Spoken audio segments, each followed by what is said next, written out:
Joining us right now is the ranking member of the Banking Committee, Senator Elizabeth Warren of Massachusetts. We have so many things to talk about, headlines. We will go through the names. We've just been ticking them off about what's happening in the news. But I want to start with AI for just a moment with you, because you, and also, by the way, recently Bernie Sanders, have been proposing different ways to tax the AI universe. And we just had this EO on AI, or executive order on AI. I know it's a different issue, but Sam Altman apparently is in town right now and talking to different legislators and the like. There's a question mark about whether we should be taxing AI, how we should tax AI, if we should tax AI, and what it could do to slow down the development of all of this. Where do you sort of sit on this issue right now? Or is this an issue you think we need to be thinking about much just farther down the line? Oh, listen, we need to be thinking right now. In fact, we should have been thinking about this yesterday and taking action. Look, we don't know what's going to happen with AI, but we do know that the people who are most deeply engaged are talking about half the workforce losing their jobs. We're talking about enormous disruption in ways that we can't anticipate. Now is the moment to get ahead of that, to get started on our response. And part of it, I mean, think about it. If you were talking about a lot of people could lose their jobs, we're going to see a lot of disruption, what would you do?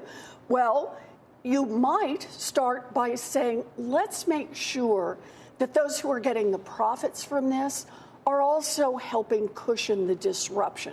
So I've proposed, for example, an excise tax on the data centers themselves, the place where all of this is being produced, so that, in effect, they internalize the cost of what they're doing. And that's money we can then spend on health care. It's money we can spend on child care. It's money we can spend on education, so that people can train for other jobs. But shouldn't we be doing that now? Because look, there's still a question mark. I think it's fair to say there's a question mark about what it is doing to labor in this moment. It may have a demonstrable impact, and I worry about that impact down the line. So look, I'm going to do it both ways. We should be doing it now. We should be doing it now for two reasons. The first reason we should be doing it now is we need to get ahead of what's coming. You don't wait until you've laid off a bunch of people, till they've lost their health care, till they have no place to go, to say, oh, we're Congress, we should now think about policies here. But the second reason we should be moving right now is these data centers have real impact. We know that. And if they're going to have an impact, then the answer is we need a structure in place where the cost that they impose, we have a way to actually Bernie tax Sanders that and is move literally it back talking about creating a sovereign wealth fund where there'd be a dividend and we would own a stake in these companies. There's also a question of whether it slows the innovation piece of it down. These are companies, by the way, not making money yet, and whether they're going to be able to compete properly if you believe we're in this sort of race against China. Yeah. Look, I'm very concerned about the race against China, but that opens another box we should be talking about, and that is the chips that we make here in the United States that were based on research that taxpayers in the United States paid for, that NVIDIA and others have been exporting to China. You know, we have restrictions, export controls on this really highly technical. But NVIDIA would say that they are not exporting to China. Yeah, that's what they would say. Well, we certainly need a deeper investigation about how these chips You're saying ended going up through and Singapore where or they going through ended other up. places. But I'm saying, yes, I am concerned.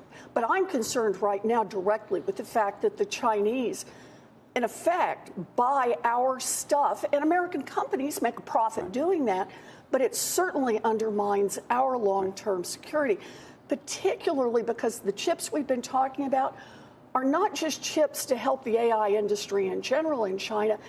These are chips that are actually used for military purposes. And you're talking about the most recent NVIDIA chips? I'm talking about the most recent that are moving out, and that we're very concerned about what's happening. It's also a question about the technology on how to develop those chips, how to build those chips.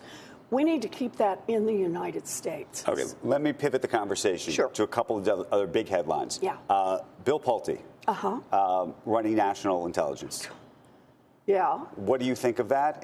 And do you believe that he could be confirmed if, in fact, it wasn't just an acting role? I think it's a terrible, terrible decision.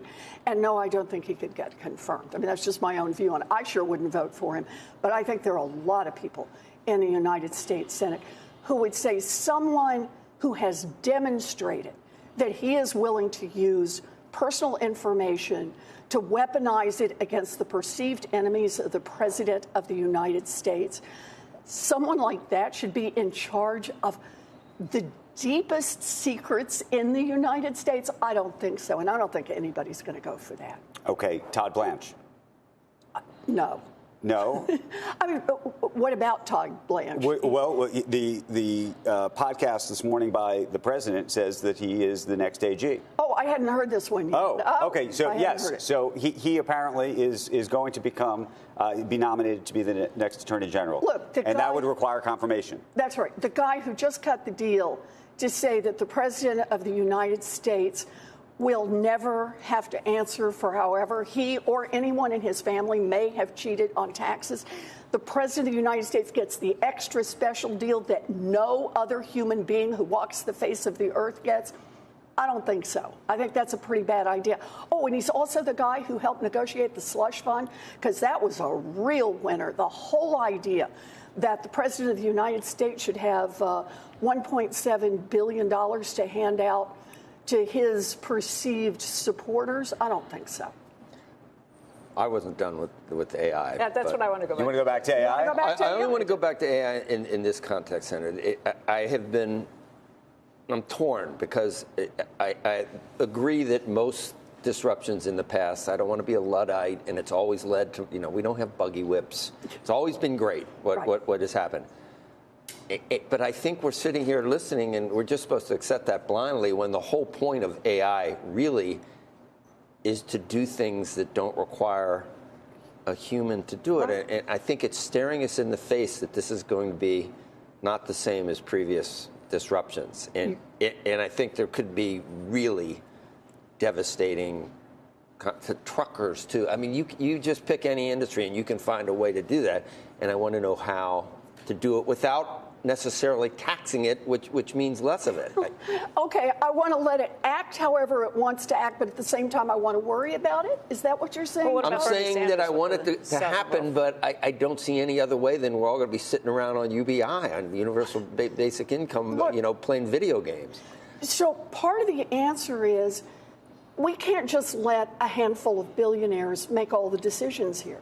I think that has to be your starting point. I get it. They have built something. They think it's really exciting. They've gotten out there. They're building these data centers now as a way to make this operational.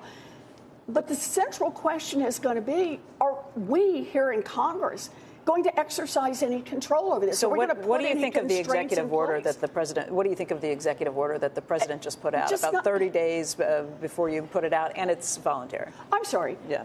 That may be the same template as the executive order that the banks will voluntarily reduce interest rates on credit cards down to 10%. Does anyone remember what the banks did in response? Nothing. Yeah. Exactly right. These guys are not voluntarily going to say, oh, we will cut our profits. We will make sure that we are doing anything other than maximizing the number of dollars that go into our own pockets. This is where power lies, but only if we pick it up and use it. And the way we can start that is we can start with the data centers, not with the when does your accounting show that you made a profit. Start with the data centers. You're out there building something, you're creating externalities. Because those companies are making a profit? Well, it's not the question of profit, it's a question of what they're handing out. It's like a tax on tobacco. We don't ask the question, did you make a profit on the cigarettes? We ask the question, if you're selling them, there's a tax on it. That's what an excise tax is. What kind of a tax would you put? Like how much? I put an excise tax. How big? So you measure it by their outputs. Yeah. Okay, and then you've got at least some constraint at the place, and I'm trying to pick the place, Joe, that is the least intrusive on the creativity, the place where they're actually producing the thing that pushes it out into businesses. But let me ask you a question. Is there more value in changing the tax code to the extent you could? I mean, this goes to the sort of labor versus capital. Yeah. More around capital gains and less around labor. Interestingly, we spoke with Jeff Bezos a couple weeks ago, and he made the argument that folks, for example, who are getting paid under $100,000 in the United States effectively shouldn't be paying federal taxes at all. Yeah. What do you say about a wealth tax? I remember. I think I saw that interview. I think you saw that interview. Because I think I saw a social post that you might have been involved in on the other end of it. Yeah, because his view is he's on his way to being a trillionaire, and please nobody get in his way. I think his argument was that he's open to a debate. I actually think he would have a debate with you and a conversation about whether there should be higher taxes on the other end. I think his bigger argument was that that is not going to fill the larger hole that would have. Right, and that's that was my question. The 2 cents. We tax the hell out of these billionaires. Let's say we do. It's a finite number. Does there ever come a point with $40 trillion in debt where you're not just thinking about taxing more to spend more on whatever you want to do to try to fix the world? Does it ever get to the point where right now we're at 24% of what we spend, and we're still raising 18%, but can we get it back down? Can I just invert that question and ask it of our Republican friends here? And that is there ever a point where you will stop cutting taxes for billionaires? Because that is exactly why we have this dislocation. But I gave you that. Now. I gave you that we're going to tax them. Then, but that's still not going to be enough. Who else? But let's start with a wealth tax. Actually, is an astonishing amount of money from a handful of people because they have so much. You put a 2-cent wealth tax on all of the value that you've got above $50 million, and what have you got? You've got enough money to do universal child care. You've got enough money to fund all of our public schools. You've got enough money to fund our colleges and universities. So just spend, if you do it, you want to spend it. You don't even want to our student loan debt. You've got the money we need here in America to start investing in our people. And Jeff Bezos says, we could double his taxes and it wouldn't be enough. Absolutely, as long as we're going to stick with income, because Jeff Bezos knows how to work the system. But the problem is, for hundreds of millions of Americans, they don't get to work the system. They don't get to say, I'll just live off borrowing against my capital. He doesn't want to tax anyone below. He doesn't want to tax anyone below. The buy, borrow, die sort of theory of the case. I just want to posit to you, and he said it directly, is something actually he doesn't do. He's been selling his stock regularly to finance, by the way, Blue Origin. You can decide whether that's a good investment, a bad investment. You can decide whatever. But he has to sell the stock and actually pay the taxes. That's how it actually works in practice. There are other people. I'm not just telling you that there's not other people who do this, but I think that he's probably not the right example for that particular case. So I will make 2 responses to this. The first one is, yes, he says for Blue Origin, and notice gets taxpayer support for doing that, because when he sells, that's different from somebody who goes out and teaches school and draws a paycheck. He gets to pay at a lower tax rate than someone else. And that's why I was raising the question about whether we should have higher capital gains taxes. Fair enough. But the other part of this is, did he sell stock in order to buy his $300 million yacht? I don't know. I don't know the answer here. But I do know that the billionaires, we've seen it, the billionaires are not paying based on their wealth. They have figured out lots of schemes how to take advantage of our tax code so that they are. Jeff Bezos pays taxes at the same rate as a Boston public school teacher. And that makes no sense at all. We need a tax system that truly accounts for the fact that there are people who have amassed huge wealth. And I'm not looking at trying to confiscate everything they've got. A 2-cent wealth tax, 2 cents. Every year on what they've got. But fair to say that your version or thought around a wealth tax is because you think there are too many loopholes in the other parts of the system. You and I have had debates about this before. And I have a view that we should be taxing realized gains as opposed to unrealized gains for lots of reasons that are mostly philosophical. But you would have to actually change parts of the laws around how capital gains works, the tax code is how entitlements work. I mean, not entitlements, but tax of death, and there's a whole bunch of things you'd have to do to prevent all of the loopholes. I think the reason you like the wealth tax is because it sort of circumvents all of those other things. You bet it does, because there's a whole industry that has grown up that gets paid by the likes of Jeff Bezos to make sure that every loophole is there and carefully protected, and not only make sure that Congress protects all those loopholes and builds additional ones, but that over at the IRS, every interpretive letter works in favor of the billionaires, and that means against the problem we've got of a mounting debt. I'm not in favor of a lot of the things that you're talking about, that you're targeting here. I agree with you on many of those counts, but one person's loophole may be another senator's version of trying to incentivize behavior. The reason that it's clearly, like the reason that you get a discount on it's incentivizing you to buy a home because you get the tax benefits that come with that.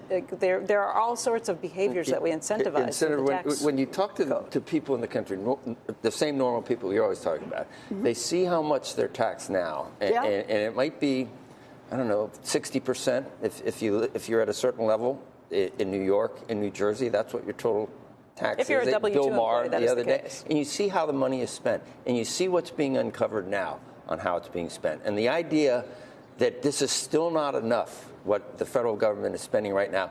You want to ramp it up, tax everybody up with billionaires, and maybe even below that, and not even reduce the deficit. You want to even use that to spend more on Medicaid fraud and so let me ask all you, Joe, these. It just goes through the cracks and doesn't work. Let's turn more? it around. You want more? Let's turn it around the other way. More? Let's turn it around the other way. If half of the wealth tax went to reducing the deficit, would you support it then? I'd at least listen a little bit more. You would listen a little more. But it's still not enough, though, Senator. How do you know it's not enough? Have you looked at the numbers? You can do the math. I have done the math and what's on it come to? What's the total you could raise? On the bill, well, it's now gone up. You want to go to 50 million now, 2% on down to 50 million. I want above 50. Your first 50 million in wealth is free and clear. Your 50 millionth and first dollar, you have to pay a 2-cent tax on. Right. Is that such a big deal? I mean, philosophically, I think it's a pretty big deal. You think it's a big deal? I do, because you paid money to accrue that. Did you pay money to buy your house? I understand. You're going to do the property tax thing. And you pay a property tax on that. That's for services. For services and for you the school. You pay tax on services. You pay these taxes all the time. What is that number if you do 2% on 50 million and above? So I'm trying to remember. I'm going to ask Claude right now. Yeah, but I will tell you. But you don't like Claude because you want to tax him too. You can look it up. But here's the thing that's the most important. I ran this during my presidential. In 2019, and we did all the numbers. Yep. And here's the best part. We just reintroduced, I got somebody to tell me what the number is again. Here was the part that struck me, though. Between the time I ran for president in 2019 and now, the amount of revenue that a 2-cent wealth tax would produce doubled. I just want you to think about that. Okay, income didn't double for my public school teachers in Boston. Income didn't double for millions of Americans across this country. But for that handful at the top, what doubled was not income. You like to talk about realized income. That's voluntary. Jeff Bezos can decide to do that or not because he's figured out he could make more money or not make more money on his investments.